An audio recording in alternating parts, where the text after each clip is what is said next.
Imagine um mundo onde olhar através de uma lente de vidro poderia te condenar à morte. Onde questionar verdades de 1000 anos te levaria direto para a fogueira da Inquisição. Em 1633, um homem de 69 anos foi arrastado perante os juízes da Santa Inquisição em Roma. Seu crime? Defender que a Terra se movia ao redor do Sol. Esse homem era Galileu Galilei.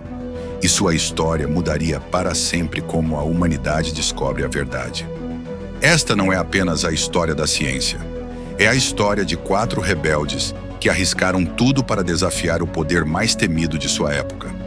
Uma conspiração intelectual que destruiu 1500 anos de certezas absolutas e plantou as sementes da revolução que ainda molda nosso mundo. Por 15 séculos inteiros, desde a queda do Império Romano, o conhecimento ocidental viveu sob o domínio absoluto de 3 autoridades inquestionáveis. Aristóteles, o filósofo grego que havia estabelecido as regras da natureza há mais de 2000 anos. A Igreja Católica, que transformou essas ideias em dogma sagrado, protegido pela Inquisição. E Ptolomeu, que havia mapeado um cosmos com a Terra imóvel no centro de tudo. Era um mundo onde fazer perguntas perigosas podia custar sua vida.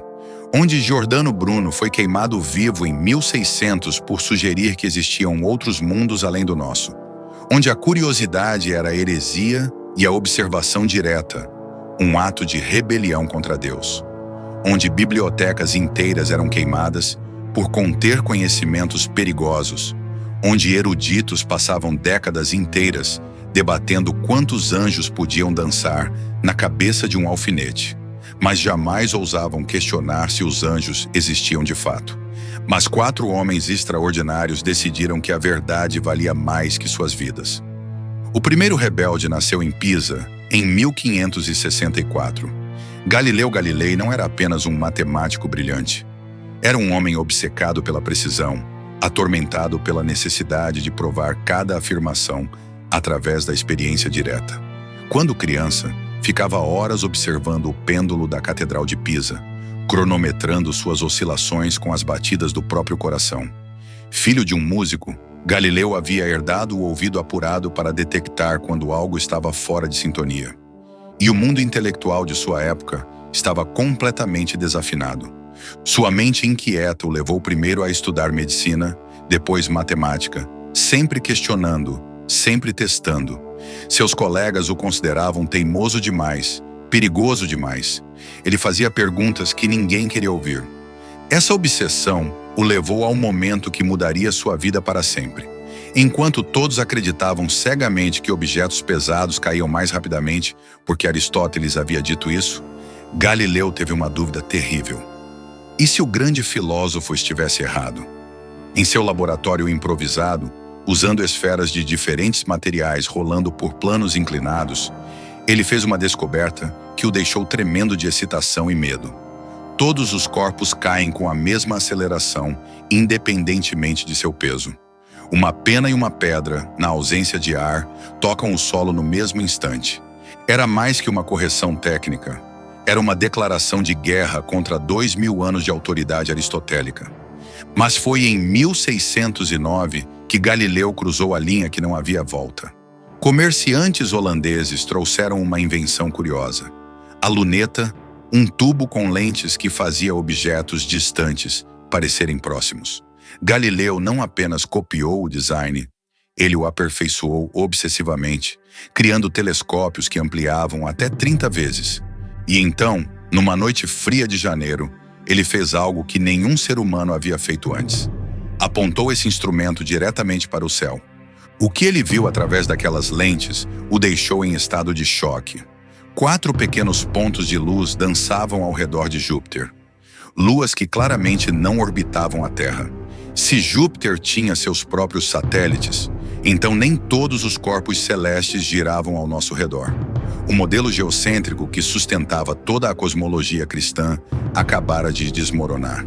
Vênus mostrava fases como nossa Lua. Impossível se ela sempre estivesse entre nós e o Sol. A própria Lua revelou-se coberta de crateras e montanhas.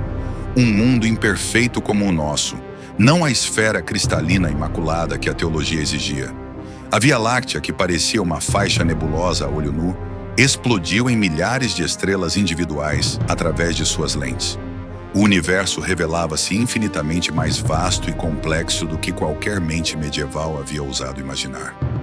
Galileu documentou tudo meticulosamente, fez desenhos precisos, mediu ângulos e distâncias. Cada observação era uma evidência irrefutável contra o modelo geocêntrico. Mas também sabia que cada descoberta o colocava em perigo mortal. Cada descoberta era uma punhalada no coração do sistema que havia governado o pensamento ocidental por milênios. E Galileu sabia que cada observação o aproximava mais da fogueira. Enquanto Galileu desafiava os céus na Itália, na distante Alemanha, outro rebelde travava uma batalha ainda mais solitária. Johannes Kepler, nascido em 1571, numa família pobre e disfuncional, era um homem assombrado por visões místicas e cálculos matemáticos obsessivos.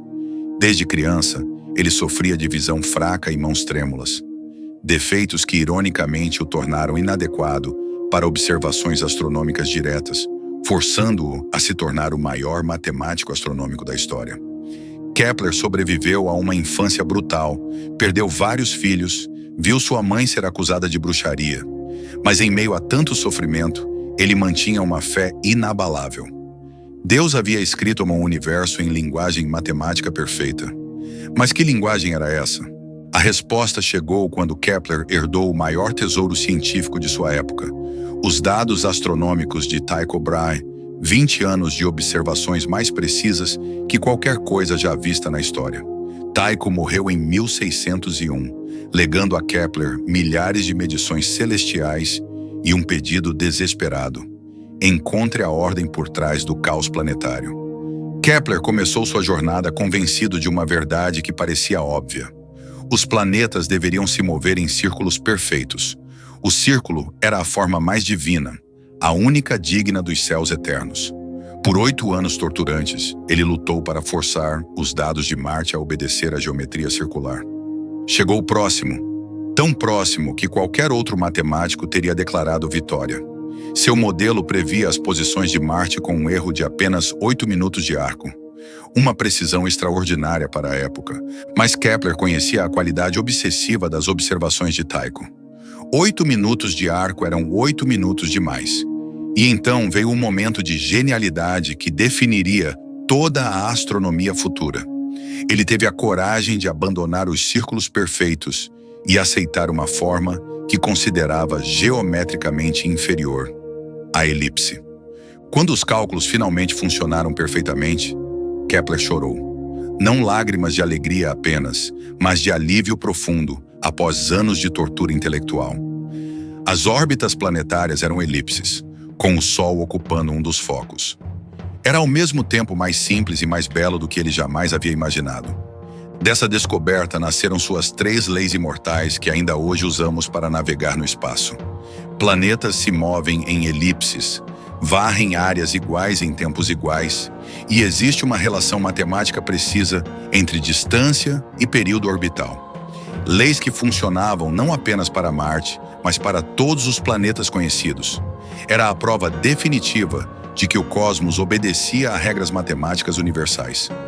Kepler havia encontrado a música matemática das esferas, mas sabia que poucos conseguiriam ouvir sua melodia. Observar e calcular não bastava.